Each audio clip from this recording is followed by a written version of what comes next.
What is up, guys? TRayALLDay here, and welcome to my FIFA 16 career mode wish list for #ChangeCareerMode. Yes, guys, today is the day where every career mode YouTuber comes out and posts their career mode wish list. We're all going to tag EA Sports and Rob Hodson in the video itself. So, on the title of the video, obviously, you can see both of them tagged in this. I want you guys, if you have a Twitter account especially, to smash the like button because this video will get linked over to your Twitter page, and thus it will be linked to Rob Hodson and EA Sports in their notifications. Hopefully, with the amount of people that are doing this today, which is a lot, and the amount of people that are going to like those videos, hopefully they finally realize that they do need a change in career mode, because as of recent years, obviously, not career mode, Ultimate Team has been their priority. It's where they make their money, and we've been kind of left behind. I love career mode. I love it 10 times more than Ultimate Team, but it's been a bit stale. They really haven't added anything. In fact, they've taken a few things away, and we'll discuss that in this video. So I have about 14 points to get over, 14 things I want to change or be added. You guys probably have a lot more. Leave them in the comment section as well, so if they end up watching this video for some reason, they can go down to the comment section as well and see your guys' ideas. But without any further ado, let's get started. So the first thing that I want changed, I'm pretty sure is what most people want changed and or added. It is an online career mode. This would definitely revolutionize career mode, and it doesn't make sense to me because EA Sports themselves have done this in several other sports games they've had. I know for a fact that they've had it in NCAA football, which is collegiate American football. They had it in that game. I don't know why they can't do it in another one of their games, which is FIFA. I mean, tons of people play career mode. They just don't understand that. They think Ultimate Team is the only game mode where people play, and it really frustrates me. I wish that they would do an online career mode because thousands of Ultimate Team players would come over to do this online career mode. They can maybe do some buy-ons and stuff like that. They're still that desperate for money, which they shouldn't be. And, you know, it's really something that everyone's been wanting for a long time. Like I said, they've had it in other games, so why can't they do it in this one? Next up on the list is efficient deadline days. Yes, I've talked about this several times in various career mode videos that I've had. And basically, I'm just kind of sick of having only 10 hours to maneuver on deadline day itself, because most of the time, for whatever reason, teams don't respond within those 10 hours. They wait like 3 hours to respond, and then another 3 hours to respond for the player, and you can't get your deals wrapped up in time. That's extremely frustrating and unrealistic. I wish they would do 24 hours so you could get a lot of business done if you need to. If not, obviously, you can just skip through those hours, but I think it's very annoying that the clubs take so long to respond as well, so hopefully they can make it more efficient and much longer. Number 3 on my list is more control over money. I wish that we were able to kind of adjust a lot more funds than we're able to. A lot of you guys should know that I do love playing Football Manager, but it's a lot more realistic than FIFA. You can adjust so much stuff with your finances that you can't do in FIFA, and it really frustrates me. I wish, you know, you can adjust the ticket prices so that you can bring in more money for next season, or maybe you can charge less for your tickets and more fans will come in and they'll be happy with your success. I don't know. It's just one thing I really wish they could change. Maybe, you know, you could add some money to renovate your stadium, make it 10 times bigger, and it would just make things a whole lot more fun to have more control over the team. Next on the list is better, quote, storylines. Their storylines are horrific. I've had so many this year where players are like, I'm homesick, please sell me. And then they move to a team not only in the same league, but in the same damn city. That is so frustrating to see that they try to get these storylines out like, oh, he's homesick, you need to sell him because he's going to ruin the morale of your club. But then they just sell him to a different club in the same freaking city as yours. That really doesn't make any sense whatsoever. A lot of people say bring in the NBA 2K storylines. Like, that's a bit over the top for me for career mode. I kind of want my career mode just to be normal, have it me go my way, but, you know, it would be kind of cool to implement some of those. Number 5 on my list is Fixture Congestion. I know a lot of people have had their problems with this, where they get games within like a 3-day span and they only have like 1 day for rest, which is ridiculous. If you want to be able to play your first team in all of those games, or at least 2 of those games, you're going to have a lot of trouble being able to do that. And if you don't have a very depthy squad, that's not really a word, but you're not going to be able to do that, and it's one of the things that really frustrates me. It's really unrealistic. They wouldn't reschedule. I know FIFA does have those rescheduled dates where they reschedule your game for another day, but why doesn't it do it for this case? I really don't understand. Number 6 on my list is transfer clauses. This is one thing that I think would be really cool to add into career mode itself. Obviously, you can buy players with cash, or you can add a player to that offer and some cash. That would work as well. You can loan in the player, set a future fee.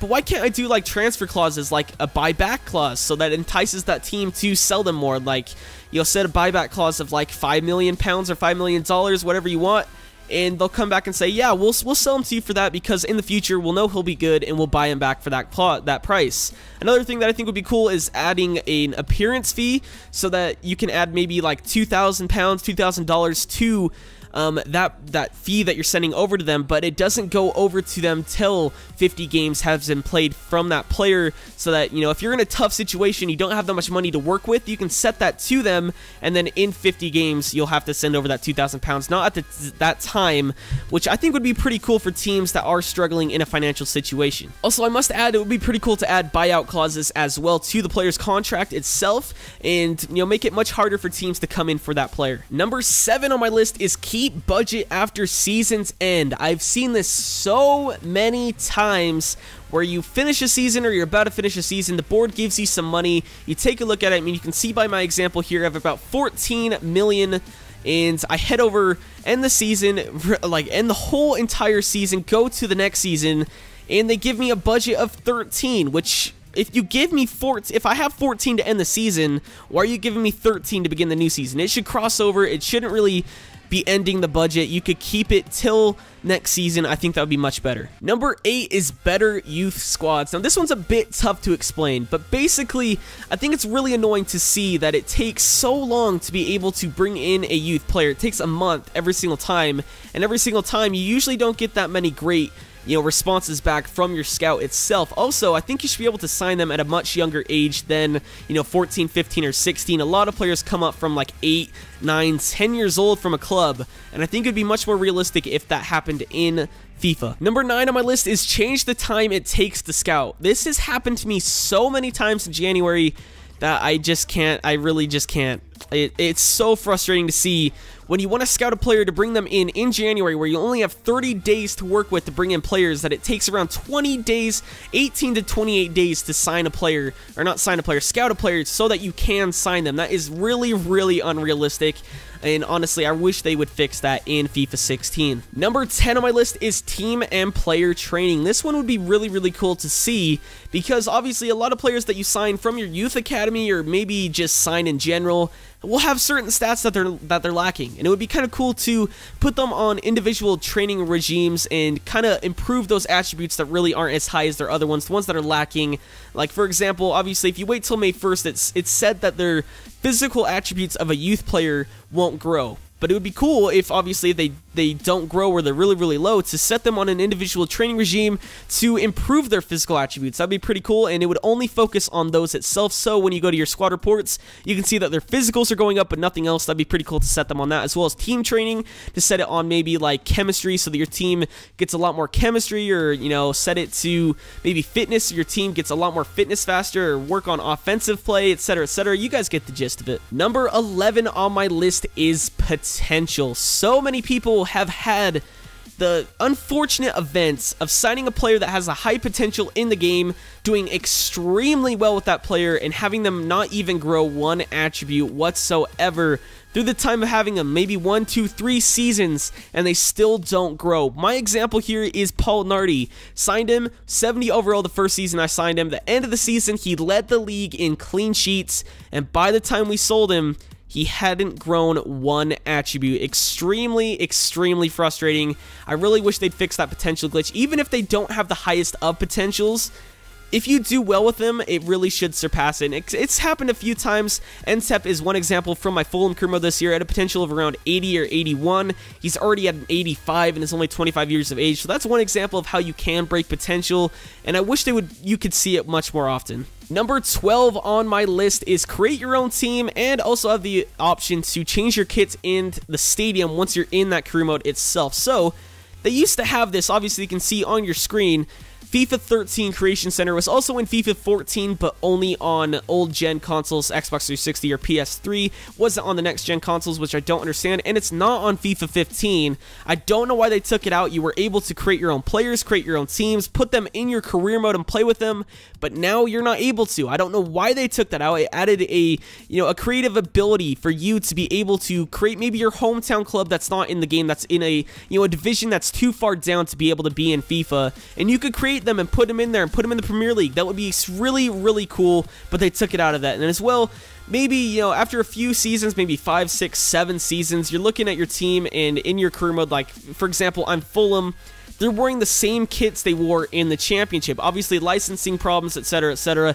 You won't be able to adjust the kits as much. It's really unrealistic that you'd be able to do that, but I think it'd be pretty cool at some point maybe to adjust them a little bit. Get rid of, like, the logos on there, like the Premier League logo. Get rid of the Sky Bet Championship logo, and just go with a generic kit. Have you be able to edit it, like add, like, stripes, etc., etc. That'd be really, really cool to be able to change your kits in game after a few seasons, and maybe change your stadium as well, like I said previously, like renovate your stadium, so add a few seats. You know, that'd be pretty cool. Number 13 on my list is fix the stadium name glitch. Now, this is a glitch that a lot of people have encountered this year in FIFA. You can see on your screen, I'm currently changing the name of the stadium to change career mode. I'm just changing the name on it to get it out there, make sure that it is for sure changed from its name. I click apply and exit as well, and you can see right there the stadium's name is change career mode. I advance forward, go through the whole season so that I can be able to advance to the first home game, which is a friendly,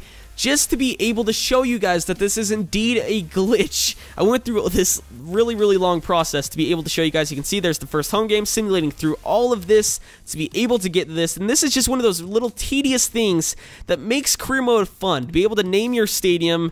And, you know, it's not that big of a deal, to be honest, but still, it's a bit annoying that they can't even do this for us. You see, I load the screen, and look, it has Stade Municipal, or whatever you want to call it, in the top of the screen. It was a home game, and it wasn't titled Change Career Mode. It was titled Stade Municipal, and that's really, really annoying to see that they can't even make us be able to change our freaking stadium name. Number 14 on my list is fix the fitness glitch. I've used this glitch so many times throughout my career modes this year that is actually started to piss people off. Not really, but it's still, it can be a bit annoying. Now, if you don't know what the fitness glitch is, essentially, you can see by my Lyon team, a few people in the starting lineup are on full fitness. Yatara, Lacazette, Gourcuff, all not on full fitness. And we head over to the bench. Cornet, Malbranc, Ingy, also not on full fitness. Now, those players, when we get into the game, we're going to go ahead and advance forward right here very, very fast.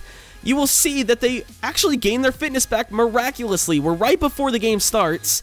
They say they don't have full fitness. We're now not even a minute into the game, and now suddenly all the players that were starting the game have their fitness down, but the players on the bench miraculously get their fitness back. Don't understand. One of the things that really bugs me about this game, like, they can't even pay a little bit of attention to career mode because they're so focused on Ultimate Team. But anyway, guys, this is the end of my career mode wishlist. I'm sorry if this sounded a bit rushed or just bad in general. I am not very sick, but I do have a bit of a cold at the moment, and it's kind of making me not be able to do things as well as I would like. So if you guys did enjoy this video, please leave a like on it. Make sure, if you have a Twitter account, to smash that like button so that it gets linked to Rob Hodgson and EA Sports, and so that they can see everyone's, you know, career mode wishlist. Check out every other career mode YouTuber that's doing their change career mode video. Just go on Twitter, click the hashtag change career mode. You'll see so many videos on there. Go watch them. Go click the like button on those so that gets pushed out to EA Sports themselves. As well, make sure you check out Channy Sports' channel in the description down below. I'm sure all of you are subscribed to him already, but he's the one that started this movement, so a big thank you to him. Anyway, I've been TRayALLDay, and I'll see you guys next time.